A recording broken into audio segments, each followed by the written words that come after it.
The leaders of South Korea, the United States and Japan are expected to embark on a flurry of diplomacy to shore up their alliance. Discussions are reportedly being held to coordinate a trilateral summit next week on the sidelines of the UN General Assembly. Talks will centre around the growing nuclear threats from North Korea and ways to get China fully on board with efforts to cool tensions. Our top presidential office correspondent Moon Connyoung reports. A trilateral summit between the leaders of South Korea, U.S. and Japan in New York. It's a possibility carefully being reviewed by the three countries, according to a senior official at the Blue House.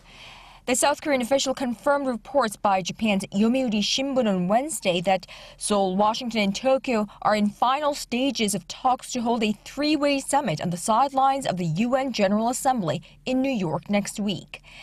Citing unnamed Japanese government sources, the Daily reported that the meeting between Presidents Moon, Trump, and Prime Minister Abe could take place next Thursday, with a focus on bolstering cooperation in response to North Korea's latest nuclear test. The Blue House also confirmed that Seoul and Washington are indeed in talks regarding U.S. President Donald Trump's visit to South Korea during his tour of Asia in November. Earlier in the day, various media outlets in the U.S. reported that President Trump will likely stop by China on his first official trip to this part of the world, which will also take him to the Asia-Pacific Economic Cooperation and Association of Southeast Asian Nations summits in Vietnam and the Philippines in November. Should the trilateral summit take place in New York next week, it'll be the second of its kind following the first in July on the sidelines of the G20 summit in Hamburg.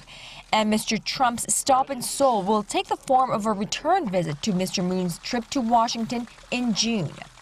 Discussions of summit talks between these leaders come amid tensions over North Korea's nuclear tests and just days after the UN Security Council unanimously adopted a new set of sanctions on North Korea, the harshest to date, but what analysts say could have been a lot tougher.